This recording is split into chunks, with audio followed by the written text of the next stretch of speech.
All right, here we go for day 7. I can't believe it's almost, well, it's day 7, so like tomorrow will be an actual 7 since I start off at the airport. But I mean, we've done so much work today. I mean, not just today, the whole trip. It's been really eye-opening, and the contacts I've made have been extremely helpful. Um, I made a contact on my second interview. He said you had to watch this movie called Whose Song Is This? So Whose Song Is This? Is just it's a documentary. And so this Bulgarian woman, she's having dinner with a Turk, a Greek, a Bosnian, a Macedonian, Northern Macedonian, and they start arguing over the origins of this song. So it's incredible. Like, it's a song, and each of them are saying it's theirs, and some are saying that, oh, they stole it. So that, one person would say, the Albanian said Serbs can never do a song like this. The Serbs have no traditions. And then the Bosnians are saying they turn it into like a war song. And this is right after the Yugoslavian conflict. And then she played the song, the Bosnians, their version, to them, to the Serbs. And the Serbs got so angry. And then she played the song in her native Bulgaria. And she said that, this is a song that Turks play. This is a Turkish song, and everybody gets so angry. And one person says, I will hang the one who says this song was Turkish on that oak tree. So it's like very vitriolic, but it's definitely, her timing couldn't have been any, worse. This is, right after the Yugoslavian conflict. And I think Bulgaria has like this very sort of tense relationship with Turkey, since the Ottoman Empire. And all of that was just played out in the video. And it was a very good documentary. And I think I'm going to make this methodology. This is going to go in my methodology section. Because this is kind of what I'm doing. So I'm just going to make a note because I hadn't made a note. Methodology. Because my methodology is ethnography, but basically it's probing. It's probing to see what people can do and what people say. And I tried that just now in the grocery store. I noticed these two women were shopping for Greek yogurt excuse me.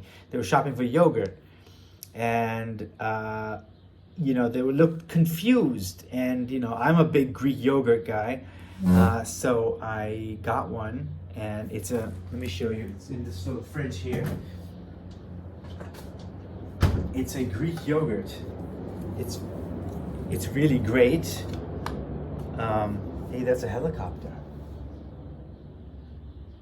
Oh, I missed it. So it's a Greek yogurt, and I have it with dark chocolate. It's fantastic.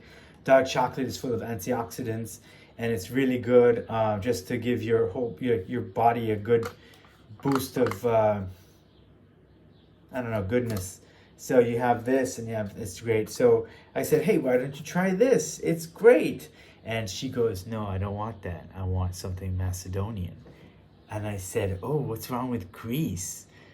You can tell me. You can tell me. And she was like, no, I like Greece. I just rather buy Macedonian. I'm like, okay. So that was fun.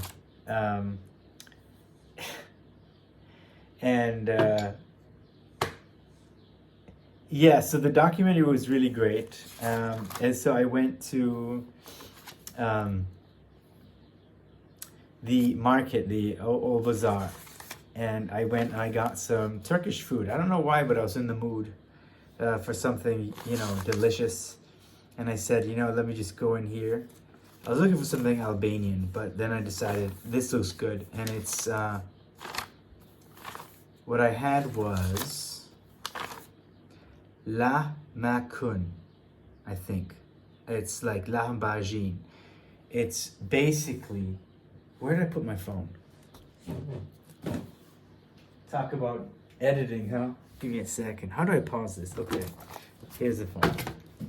It's right under my book. So it was a bit like a pizza, but you know it's not a pizza, but it's this, and it looks very much like lahmacun, which is an Arabic sort of pizza as well. It looks just like that, and we drink it with ayran, and ayran is a yogurt drink. So you drink those two things. You have that with that pizza. It's like you have to. And I noticed the people in the restaurant were doing it the same way. So it's like very similar. It's the same, and it tastes a little bit different though. There's a bit the taste is something I should have asked about the ingredients, but it didn't come to me at the time. But definitely it has to be different ingredients. But you know, I never heard of anyone arguing about that, like where that comes from or who made it. But I did some research, and it has some Arab influences. So it is from the Middle East, but I'm sure the Ottomans, took all the goodness of the world that was around them and made it into their own kind of thing with preparation and so on. That's going to be a repeated theme, I think, in my Turkish visit. So that being said, I enjoyed that, and I went to the Holocaust Museum about the Holocaust. 8,000 Macedonian Jews died, and it was difficult, but I did notice that there was a lot of focus on the Bulgarians and the Bulgarian side of their role in that particular crime against humanity. And so, I started to wonder, when did a separate entity emerge, like Bulgarian Macedonia? When did the sort of identity split? Because they collaborated on a lot of things in the 19th century. So when did it happen that Macedonians began to see themselves as distinct? Or did they always see themselves as distinct? The Bulgarian side is that, you speak pretty much the same language. You are not a separate nation. You're a separate state, but you're not a separate nation. And the Macedonians, of course, reject that. And so what I need to do is try to find out, when did that begin and what happened? What was the reason for that?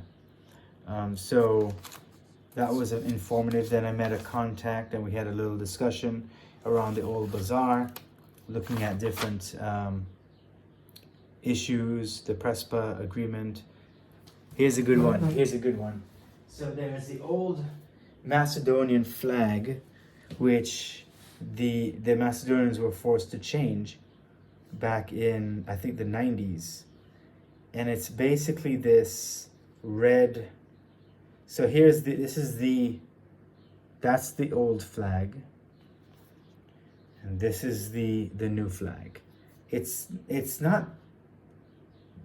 different, but it's kind of similar.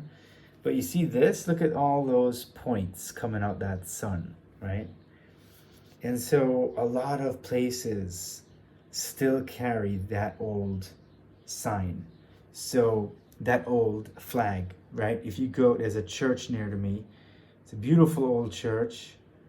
And if you look closely, you'll notice that they're flying both the new and the old. So the people can do whatever they want. It's just whatever is official, right? But they're on the side of the Foreign Affairs building. Guess what I see? And that's on the side of the Foreign Affairs building, all the way parallel, not in the front, on the side. So it looks like, little places, you do whatever, you have the freedom to do whatever you want. And that's the thing with nationalism. It's how you identify yourself. I don't think it matters how other people identify or see you. I think that's where the conflict comes in, which I think makes it all the more an interesting adventure. So, anyway, today I have some more wine. This wine is called Alexandria. It's a dry red wine from the Tikvesh, I guess, region. I don't know. What do I know about wine? But I was told that this is an excellent wine, an excellent vintage. So I'm gonna enjoy this a little bit, taste it for you. Macedonian wine, who would have thought? I didn't know that they did wine.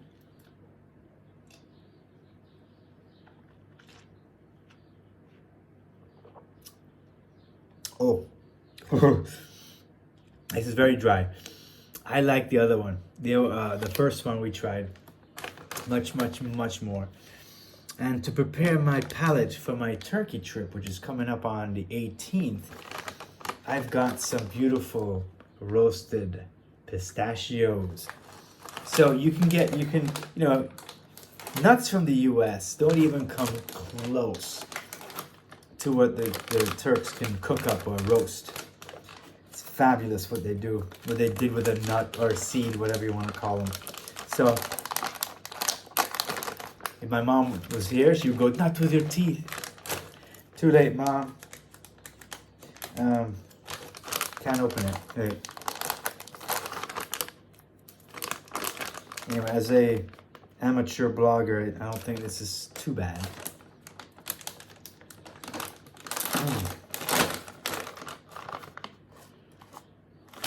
So immediately you notice is these aren't salted. They said salted, roasted unsalted pistachios.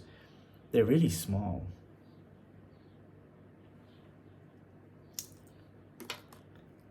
I don't see any salt.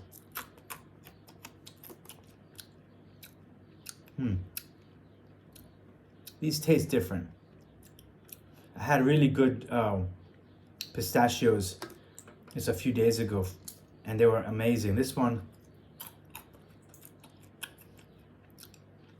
seems like they took a shortcut and they didn't dry them all the way through. It tastes like ripe. It tastes like they're fresh, like fresh pistachios. And I guess it's good in its own way, but it's not what I want. So, and these cost 400 Macedonian thingies, which is $8 in the US. Actually, that one's a good one. So,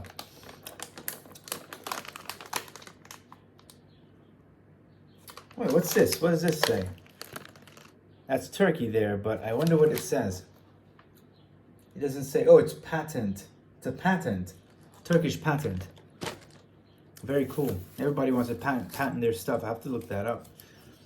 Alright? You know, everything should sell itself. That's my view. Except this wine. I like the other one. And that's why I only buy small bottles, because you never know if you're going to like something. And then you don't waste, because, you know, wasting is a sin, right? So, all right. Tomorrow, I think I'm going to go to the old bazaar. And I'm going to get some kokorek, which is intestines. And I'll do an extra special. I'll try my best to get a video there, because I think that will be interesting to watch. I'll try. I don't like to record myself in public. I don't feel comfortable, but I should put that aside and just try, you know? Growth doesn't happen in the comfort zone, right? Anyway, cheers. And tomorrow is Sunday, so time's flying. Anyway, thank you.